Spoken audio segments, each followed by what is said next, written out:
네, 오늘 참 좋은 날입니다. 하나님께서 오늘도 우리를 통하여 크게 영광 받기를 원하시고 또 이 시간 친히 그 영광 받고 계시는 줄로 믿습니다.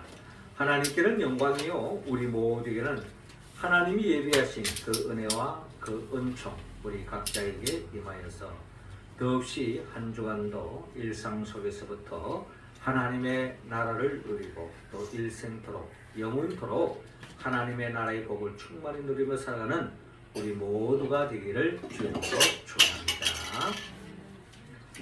예수님은 이 세상에 빛으로 오셨습니다. 복음으로 이 어두운 세상을 몰아내고 더없이 살만 나는 세상 하나님의 나라를 열기 위하여 이 땅에 오셨습니다. 그 사역을 예수님 혼자서 감당하는 것이 아니라 제자들을 부르시고 제자들과 그 일을 함께 하시며 또한 제자들뿐만 아니라 이 시간 우리들에게 부르셔서 우리와 함께 또한 하나님의 나라를 열어가시는 우리 주님을 바라볼 수 있습니다. 주님은 우리와 함께 이 하나님의 나라를 열어가는 가운데에 우리가 복음을 전파하고 예수 그리스도를 증거하는 그런 삶의 현장에서 그 복음을 받아들이는 사람이 있지만 그 복음을 거절하고 또 받아들이지 않을 뿐만 아니라 복음을 전하는 우리들을 향하여 사람 낚는 어부를 향하여 이 세상에 빛의 자녀로 삶을 살아가는 우리들을 모욕하고 또 심지어 핍박하고 또 고통으로 몰아가는 그런 경우도 많이 있다는 것입니다. 그래서 이러한 삶의 자리에서 복음 들고 믿음의 길을 걸어가고 복음 전파하는 사람 낚는 어부로서 빛의 자녀로서 삶을 살아가는 우리들에게 이와 같은 많은 환난, 핍박, 한마디로 원수 같은 그런 사람들로부터 에워싸임을 당해서 어려움을 겪을 수 있다는 겁니다. 자, 이런 현실을 주님은 직시하시고 우리들에게 그런 상황에 빠졌을 때 어떤 삶을 살아야 하는가 하고 주님은 오늘 본문을 통하여 우리에게 말씀하고 있습니다. 주님은 오늘 본문 27절을 통하여 원수 같은 그 사람을 사랑하라고 말씀하고 있습니다. 자, 27절 우리 같이 한번 읽어봅시다. 시작. 그러나 너희 듣는 자에게 내가 이르노니 너희 원수를 사랑하며 너희를 미워하는 자를 선대하며 아멘. 자, 오늘 본문 27절을 이렇게 시작하고 있죠. 그러나 너희 듣는 자에게 내가 이르노니 너희 원수를 사랑하며 너희를 미워하는 자를 선대하며 너희를 저주하는 자를 위하여 축복하며 너희를 모욕하는 자를 위하여 기도하라 라고 말씀하고 있습니다. 우리는 이 말씀을 하나님의 말씀이요 주님의 말씀이기 때문에 그저 읽을 때에 그냥 쉽게 읽어 나갈 수 있습니다만은 이 말씀이 우리 현장 속에 우리의 삶의 자리에 이 말씀이 고스란히 이루어졌을 때에 그 현실 속의 고통과 아픔은 아마 이루 말할 수 없을 것입니다. 그저 우리가 이 말씀을 그저 읽기에는 너무나도 버겁고 너무나도 힘든 이 말씀을 아멘으로 받아들이기는 너무 힘든 말씀입니다. 그럼에도 불구하고 주님은 계속 이어서 말씀합니다. 너희 입뺨을 치는 자에게 저 뺨도 돌려대며 내 그릇을 빼앗는 자에게 속옷도 거절하지 말라. 내가 구하는 자에게 주며 내 것을 가져가는 자에게 다시 달라 하지 말며 남에게 대접을 받고자 하는 대로 너희도 남을 대접하라 라고 말씀하고 있습니다. 이 말씀은 예수님을 따르는 사람 낚는 어부로서의 길을 걸어가는 제자들뿐만 아니라 우리들에게도 동일하게 말씀하고 있습니다. 특별히 27절은 한마디로 말해서 너희 원수를까지도 사랑하라 라고 주님은 말씀하고 있습니다. 너희 원수를 사랑하라. 한마디로 너를 힘들게 하고 너를 고통으로 몰아가고 심지어 모욕을 주고 핀잔을 주고 채찍을 가하고 심지어 죽음으로 몰아가는 핍박하는 그런 자까지도 사랑하라 라고 말씀하고 있습니다. 우리는 지난 주일에도 주님께서 하신 말씀이 누가복음 6장 24절에 그러나 화 있을진저 너희 부요한 자여 너희는 너희 위로를 이미 받았도다. 화 있을진저 지금 배부른 자여 너희는 주의로다. 화 있을진저 너희 지금 웃는 자여 너희가 외통하며 울리로다. 모든 사람이 너희를 칭찬하면 화가 있도다. 그들의 조상들이 거짓 선지자들에게 이와 같이 하였느니라 라고 지난주에 우리가 나눴던 말씀의 맥락으로 우리가 연장선에서 우리가 헤아려 볼 때에 우리가 복음 들고 나아가는 가운데 어려움이 있지만 그 어려움을 참고 인내하며 묵묵하게 나아가기를 원하지만 그것이 너무 힘들다고 나를 핍박하는 자들과 적절하게 타협을 하고 그들을 나름대로 비율을 맞추고 또 이 세상 속에서 사람들의 모욕을 당하지 않기 위해서 그들의 비율을 맞추고 그들을 위하는 삶을 살 때에 결국 복음을 저버리면서까지 그들의 비율을 맞추는 그런 삶의 길은 주님은 분명히 화가 있다고 말씀하십니다. 그래서 주님은 분명히 말씀합니다. 그럼에도 불구하고 너희를 핍박하는 그 원수를 향하여 사랑하라. 미워하지 말고 선대하라. 저주하지 말고 축복하라. 또 심지어 모욕하는 자를 위해서 기도하라 라고 주님은 말씀하고 있는 것입니다. 한마디로 원수까지도 사랑하라 라는 말씀이죠. 우리는 창세기에 보면은 이와 같은 주님의 말씀을 어떻게 본다면 일찍이 하나님의 영의 도우심으로 이런 하나님의 이 땅에서의 자녀들이 살아가야 할 삶의 모델로서 또 그 길을 걸어갔던 사람이 있다면 그것은 바로 우리는 창세기를 통하여 요셉을 이야기하지 않을 수가 없습니다. 요셉을 우리가 잘 알다시피 요셉은 심지어 그 누구도 아닙니다. 요셉의 어떻게 보면 원수라고 할 수 있는 사람은 그 누구도 아니고 그 익명의 사람이 아닌 자신의 형제였습니다. 형제들로부터 버림을 당하고 형제들로부터 모욕을 당하고 수치를 당하고 심지어 죽임을 당할 뻔하다가 노예로 팔려가서 노예 생활하면서 얼마나 극한 어려움의 연속이었습니다. 그러나 그런 요셉이 그런 속에서도 그 형제들을 원망하지 않습니다. 그리고 그는 심지어 하나님의 은혜로 그들을 원망하고 그들을 저주하고 그들을 원수 갚는데 인생을 걸지 않고 하나님의 뜻을 이루는 데에 그가 더 집중하고 기도하고 믿음의 길을 걸어갔을 때에 하나님의 때가 되어서 하나님의 요셉을 높이 세우는 거죠. 하나님이 요셉을 애굽의 총리 대신으로 세운 겁니다. 그리고 요셉은 훗날 그의 형제들과 다시 만나는 그와 같은 극적인 장면을 우리는 창세기 45장에 볼 수 있는데 그때에 요셉이 그 형제들을 향하여서 이런 말을 합니다. 하나님이 큰 구원으로 당신들의 생명을 보존하고 당신들의 후손을 세상에 두시려고 나를 당신들보다 먼저 보내셨나이다. 그런즉 나를 이리로 보내니는 당신들이 아니요 하나님이시다. 하나님이 나를 바로에게 아버지로 삼으시고 그 온 집의 주로 삼으시며 애굽 온 땅의 통치자로 삼으셨나이다 라고 그렇게 요셉이 이야기하고 있습니다. 그러니까 원수 같은 형제들, 표면적으로 본다면, 현상적으로 본다면 형제가 나를 모욕하고 나를 힘들게 하고 나를 죽음의 자리까지 노예 신세로 전락시켰던 그들이지만 그러나 요셉은 그것을 형제들이 한 것이 아니라 하나님이 내게 하신 것이다. 하나님이 왜 그렇게 하셨는가? 하나님의 특별한 섭리와 계획이 있었다는 겁니다.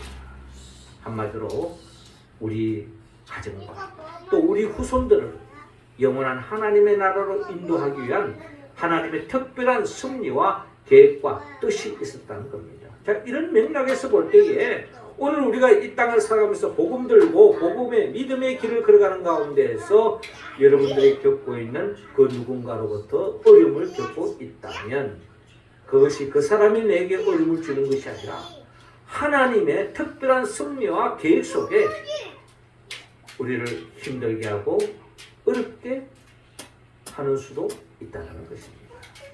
우리는 하나님의 자녀이기 때문에 모든 것은 하나님의 섭리 속에 펼쳐진다는 것입니다.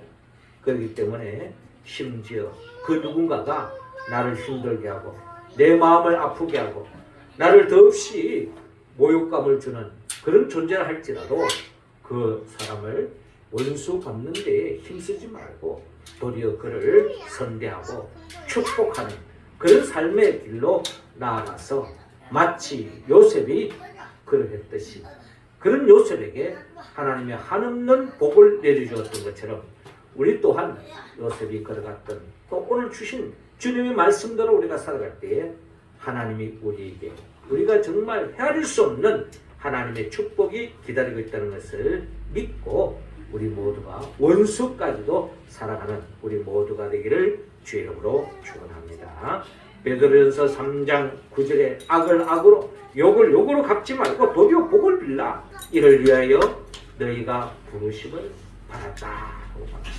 우리가 하나님의 자녀됨 사람 낚는 업으로 이 세상을 주님과 함께 구원하는 그와 같은 삶을 살아가는 우리들이 악을 악으로 욕을 욕으로 갚지 않고 도리어 복을 비는 것 이를 위해서 우리를 하나님의 자녀로 삼아 주셨다는 것입니다.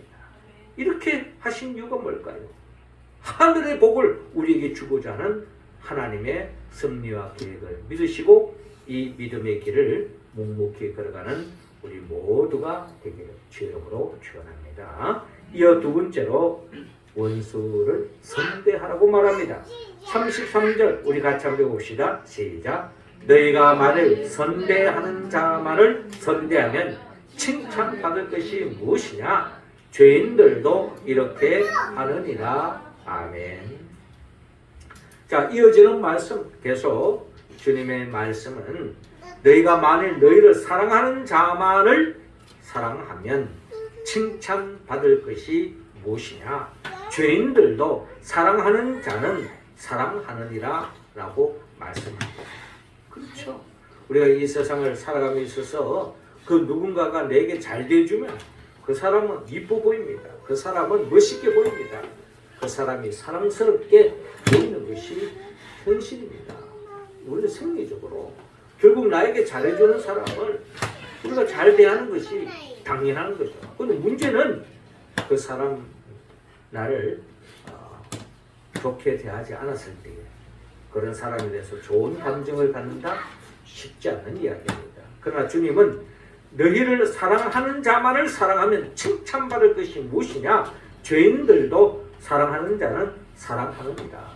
죄인들도 사랑하는 자는 사랑하느니라. 이게 보편적인 모든 사람들의 이야기라는 거죠. 그러나 우리는 하나님의 자녀로 세움받았기 때문에 주님은 우리들에게 너희를 사랑하는 자만을 사랑하면 안 된다. 심지어 너희를 핍박하는 자까지도 사랑해야 한다 라고 하는 주님의 말씀입니다. 이어서 33절에도 너희가 만일 선대하는 자만을 선대하면 칭찬받을 것이 무엇이냐? 죄인들도 이렇게 하느니라. 세상 사람도 그러니 너희들은 뭔가 세상 사람들과 다른 존재고 하나님의 자녀인 만큼 너희들의 삶의 모습도 뭔가 달라야 되지 않겠느냐. 심지어 34절에 너희가 받기를 바라고 사람들에게 구워주면 칭찬받을 것이 무엇이냐? 죄인들도 그만큼 받고자 하여 죄인에게 구워주느니라 라고 말씀하고 있습니다. 한마디로 누가 나에게 기브 앤 테이크처럼 네가 나에게 잘해주면 나도 너에게 잘해주고 네가 나에게 힘들게 하면 나도 너를 힘들게 한다. 이게 바로 이 세상 사람들이 가지고 있는 정서라는 것입니다. 그러나 하나님의 자녀로 사람 낚는 업으로 세상의 빛으로 하나님의 자녀의 길을 걸어가는 자는 그 생각을 접으라는 것입니다. 선대하는 자만을 선대하지 말고 선대하지 않은 자까지도 선대하라. 이것이 바로 주님의 명령이라는 것입니다. 그래서 주님은 누가복음 6장 20절에 예수께서 눈을 들어 제자들을 보시며 이르시되 너희 가난한 자는 복이 있나니 하나님의 나라가 너희 것이며 지금 줄인 자는 복이 있나니 너희가 배부름을 얻을 것이요 지금 우는 자는 복이 있나니 너희가 웃을 것이며 라고 말씀하신 이유도 바로 거기에 있다는 것입니다. 주님은 오늘 본문 33절에 선대하는 자만을 선대하면 칭찬받을 것이 무엇이냐 죄인들도 이렇게 하였느니라 라고 말씀합니다. 자, 이런 말씀에서 우리는 구약에서 우리의 믿음의 선배 중에 이러한 선대하지 않음에도 불구하고 선대한 삶을 살았던 모델이 있다면 아마 그 사람은 우리는 다윗 왕이 아닌가 하는 생각을 가져봅니다. 특별히 우리가 잘 아는 다윗은 자신의 원수라고 여길 수 있는 사람이 바로 사울 왕이라고 해도 과언이 아닐 것입니다. 사울 왕은 귀신이 들려서 더없이 삶의 고통에 빠졌을 때에 사울을 위해서 찬양을 부르고 또 귀신을 쫓아내주고 점점 복된 삶의 길로 갈 수 있도록 그와 같이 어떻게 보면은 선대했던 사람입니다.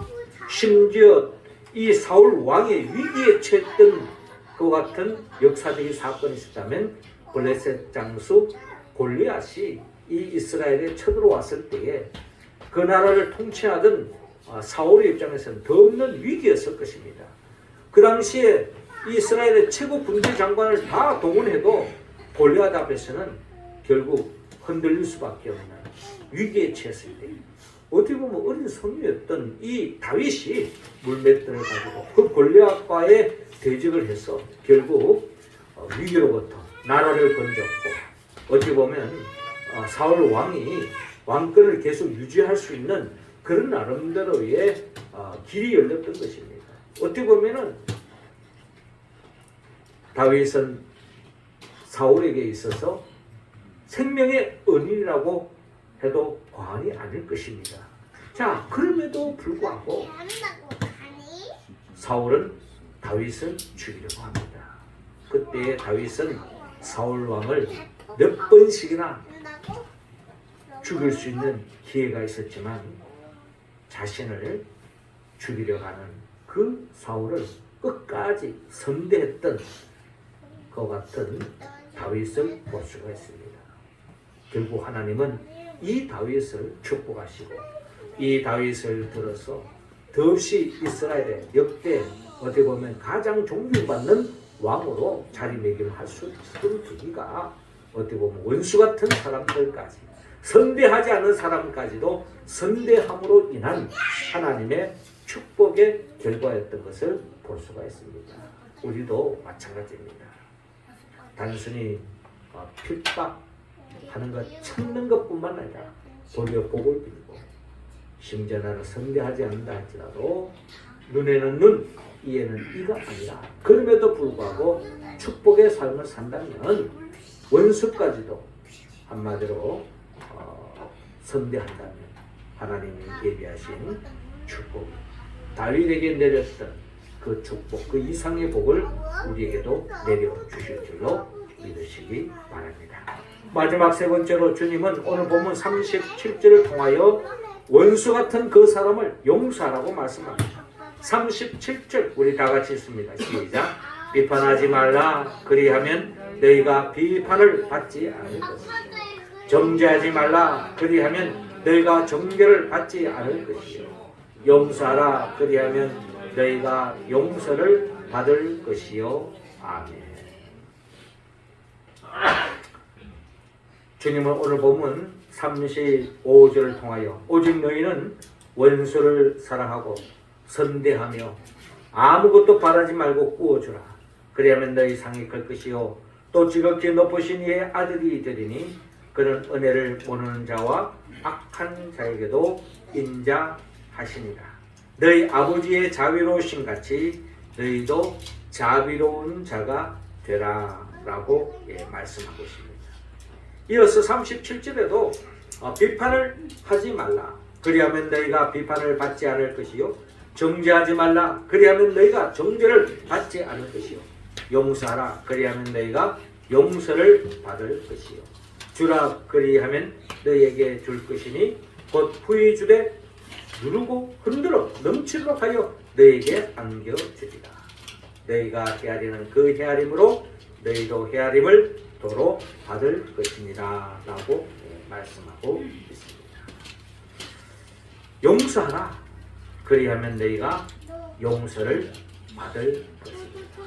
사실 우리는 이미 하나님으로부터 용서함을 받은 존재입니다. 지난날에 어떤 죄가 있다면 그 허물을 덜쳐내지 않으시고 그 허물을 덮어주시고 감싸주시고 심지어 그 죄값을 대신 치르신 분이 바로 예수 그리스도입니다. 그렇기 때문에 주님은 우리에게 용서하라고 말씀합니다. 그리고 또한 우리는 지난날에 하나님으로 용서함을 받았지만 또한 우리는 또다시 죄를 범할 수 있는 가능성이 있는 존재입니다. 그렇기 때문에 우리는 용서할 때에 주님은 우리에게 또한 용서를 베풀어 주신다는 것이죠. 우리 주님은 결국 이렇게 말씀하실 뿐만 아니라 자신을 죽음으로 몰아가는 그 죽는 자를 향해서도 용서를 아끼지 않았습니다.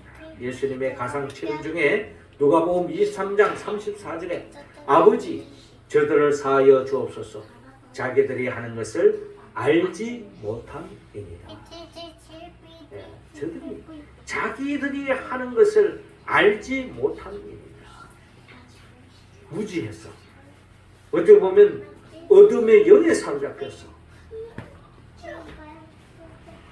저짓을 하고 있는데 그럼에도 불구하고 예수님은 저들을 위해서 용서하고 하나님 저들의 죄를 사해달라고 용서를 드렸던 분이 바로 예수님입니다.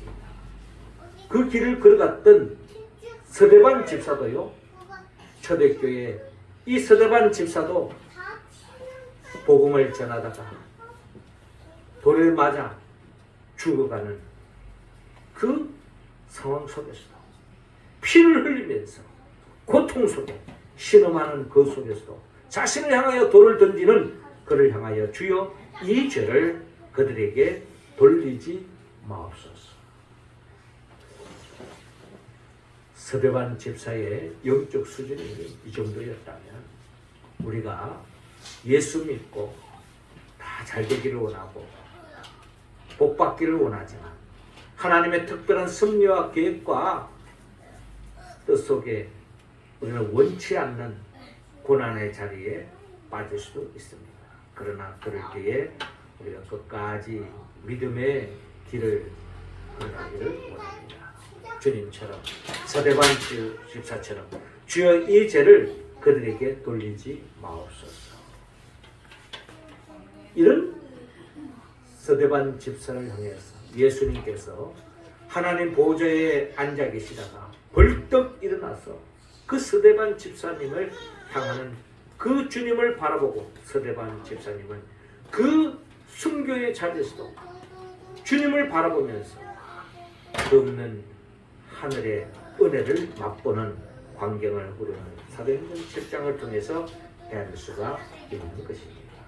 우리도 우리의 삶의 자리에서 예수 믿고 복음 들고 가는 삶의 그 여정이 힘들 수도 있습니다. 어려울 수도 있습니다. 경제적으로, 육체적으로, 정신적으로 힘들 수가 있습니다. 때로는 손가락질을 당할 수도 있습니다. 그럴 때 여러분 하늘의 상급을 기억하시기 바랍니다. 주님은 38절에 주라 그리하면 너에게 줄 것이요 곧 후히 되어 누르고 흔들어 넘치도록 하여 너희에게 안겨주시리라. 우리가 감당할 수 없는 시편 기자의 시편 23편의 고백처럼 내 장이 넘치나이다 하는 그 고백이 우리의 삶 속에 영원한 우리의 믿음의 길 속에 그 고백 속에 감사하고 찬양하며 살아가는 우리의 모습이 될 줄로 믿으시기 바랍니다. 사랑하는 성도 여러분, 하나님의 자녀로 빛의 자녀로 사람 낳는 법으로 이 세상 속에 하나님의 나라를 세워가고자 하는 하나님의 영광을 위하여 살아가는 우리들에게 있어서 또 원수가 우리를 에워쌀 수가 있습니다. 그런 자들을 주님은 사랑하라고 말합니다. 그 원수를 선대하라고 말합니다. 그 원수를 용서하라고 말합니다. 그 원수가 때로는 내 부모가 될 수도 있고 때로는 내 자녀가 될 수도 있고 때로는 내 아내가 될 수도 있고 내 남편이 될 수도 있고 내가 그렇게 믿었던 그 친구가 원수가 될 수 있고 같은 동족 간에도 원수가 될 수 있는 오늘의 이 현실, 그 속에서도 주님은 사랑하고 선대하고 용서하라고 말씀하고 있습니다. 우리가 이 말씀에 온전히 응답할 수 있는 길은 성령의 도움이 없이는 할 수가 없습니다. 우리의 의지, 우리의 결단 부족합니다. 한계가 있습니다. 성령이 역사할 때야만 가능합니다. 성령은 예수 그리스도의 영입니다. 예수님이 누구입니까?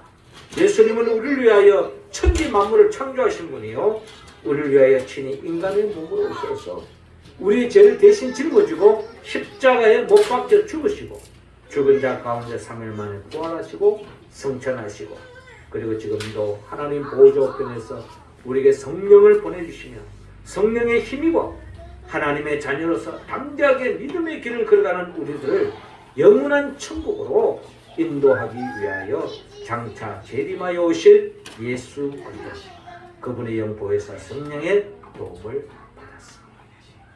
원수까지도 사랑하고 원수도 선대하고 원수를 용서함으로 하나님께 영광 돌리고 하나님이 예비하신 그 충만한 복을 사모하며 꿈꾸며 그 복을 누리며 살아가는 우리 모두가 되기를 주님으로 축원합니다. 기도드리겠습니다. 하나님 아버지, 이 시간 우리 각자 한 사람 한 사람에게 성령의 기름을 부어 주시옵소서. 성령 충만함으로 우리를 에워싸고 있는, 우리를 누르고 있는, 우리를 힘들게 하는 그 원수를 주님 사랑하게 하여 주옵소서. 선대하게 하여 주옵소서. 용서하게 하여 주옵소서. 그리하여 하나님의 자녀됨을 증거하게 하여 주시고 하나님께 영광 돌리며 하나님이 예비하신 그 복을 받아 누리는 우리 모두가 되게 하소서. 예수님의 이름으로 기도합나이다. 아멘. 찬송가 543장